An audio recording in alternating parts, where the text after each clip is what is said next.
दोस्तों, सत्य को कहने के लिए किसी शपथ की ज़रूरत नहीं होती।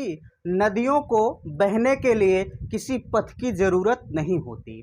जो बढ़ते हैं ज़माने में अपने मजबूत इरादों से, जो बढ़ते हैं ज़माने में अपने मजबूत इरादों से, उन्हें अपनी मंजिल पाने के लिए किसी रथ की ज़रूरत नहीं होती। उन्हें अपनी मंजिल पाने के लिए किसी रथ की ज़रूरत नहीं होती। दोस्तों, एक चीज़ आप जानते हैं कि इसे सुनाने का मकसद सिर्फ हमारा इतना था कि आप जानते हैं कि जिसमें हमने कहा कि जो बढ़ते हैं अपने मजबूत इरादों से। तो दोस्तों, क्या आपका इरादा इतना कमज़ोर है?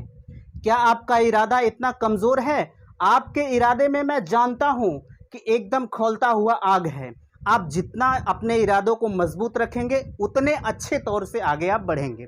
दोस्तों, आप जानते हैं कि हमारा चर्चा का विषय है यूपी डीएलएड 2021 एडमिशन प्रक्रिया जो ऑनलाइन चल रही है। हम उसी पर आपसे चर्चा करने वाले हैं। आपको ये पता है कि जो बच्चे हमारे कमेंट बॉक्स में कमेंट करते हैं, कोशिश हमारी यही रहती है कि उनके कमेंट का रिप्लाई हम वीडियो के थ्रू दें। और अगर मान लीजिए मैं कमेंट में ही देता हूं तो आपको समझ में अच्छी तरह से नहीं आएगा और हमें बताने में भी अच्छा नहीं लगता। ठीक, क्योंकि जब तक मन की पूरी बात आपसे नहीं कह लेता हूं, तब तक अपने आप को खुद अच्छा नहीं लगता। ठीक, चलिए देखिए, आपके सामने लिखा गया है कि आरक्षण का लाभ कैसे मिलेगा। हमारे किसी भाई ने कमेंट किया था कि सर हमें आरक्षण का लाभ कैसे मिलेगा। अगर मैं आरक्षण लेना चाहता हूं, यूपी डीएलएड के फॉर्म जब हमने फिल किया है तो उसमें आरक्षण का लाभ कैसे मिलेगा, ये सबसे बड़ा पॉइंट है आपके लिए। देखिए, मैं आपको बताना चाहूँगा कि आरक्षण का लाभ आपको तब मिलेगा जैसे आपने फॉर्म को फिल किया।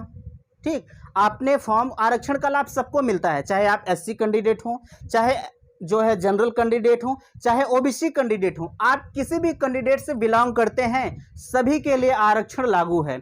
आप जानते हैं एससी और एसटी ओबीसी के लिए जाति प्रमाण पत्र होता है और जनरल के लिए ईवीएस सर्टिफिकेट जो होता है, सॉरी ईडब्ल्यूएस सर्टिफिकेट, उसी को आपको बनवाना होता है। ठीक, अच्छा, आरक्षण का लाभ आपको कैसे मिलेगा? जैसे आपको जो है आपकी जब रैंक बनती है तो रैंक में आपका देखा जाता है कि आप किस कास्ट से बिलोंग करते हैं। ठीक, चलिए देखिए, आरक्षण का लाभ आपको तब मिलेगा जैसे मान लीजिए आप ओबीसी या एससी कैंडिडेट हैं। मैं मानता हूं कि आप एससी कैंडिडेट हैं, मैं किसी पर्सनल की बात नहीं कर रहा हूं। अगर आपको बुरा लगे तो मैं क्षमा चाहता हूं, लेकिन बताना मेरा फर्ज है। ठीक, जैसे आप अगर एससी कैंडिडेट से बिलोंग करते हैं, अगर आप अपना कास्ट सर्टिफिकेट फॉर्म को फिल करते समय, मैं लिखूंगा नहीं, बट आप समझिए, हमने क्वेश्चन को आपके सामने लिख रखा है। आप फॉर्म को फिल करते समय अगर आप अपना कास्ट सर्टिफिकेट नहीं लगाया है, ठीक, कास्ट सर्टिफिकेट आपने नहीं लगाया है, हो सकता है फॉर्म में ना लगे, लेकिन आपको इतना तो पूछा ही जाएगा कि आप किस कास्ट से बिलोंग करते हैं। आप उसमें अगर एससी कैंडिडेट डाल दिए हैं, ठीक, तो आपको काउंसलिंग के समय आपको कास्ट सर्टिफिकेट आपको देना होगा कॉलेज में।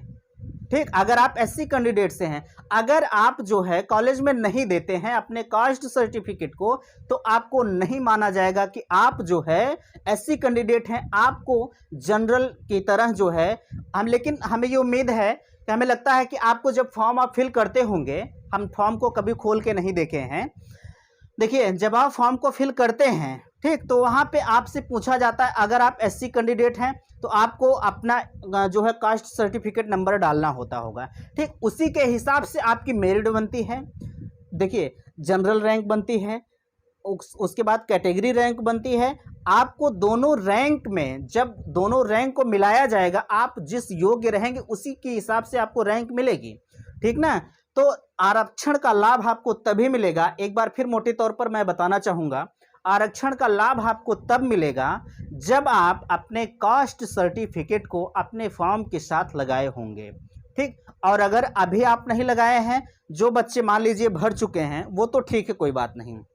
ठीक, लेकिन अगर आप अभी नहीं भरे हैं, फॉर्म को फिल नहीं किए हैं, तो आप कम से कम कास्ट सर्टिफिकेट को बनवाए। देखिए, कास्ट सर्टिफिकेट से आपका एक फ़ायदा और है, जब आप स्कॉलरशिप का फॉर्म फिल करेंगे वहाँ भी आपके कास्ट सर्टिफिकेट की आवश्यकता पड़ती है।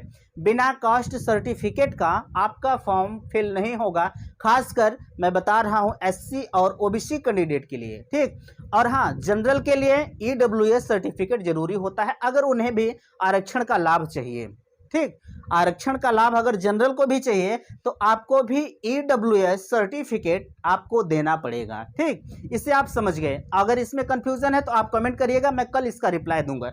अगला हमारा है, अगर प्रथम फेज की काउंसलिंग में, किसी ने यह भी पूछा था कि सर अगर प्रथम फेज की काउंसलिंग में कॉलेज नहीं मिलता है तो क्या होगा, ठीक। मैं मानता हूं कि आप फर्स्ट राउंड की काउंसलिंग में पार्टिसिपेट कर रहे हैं।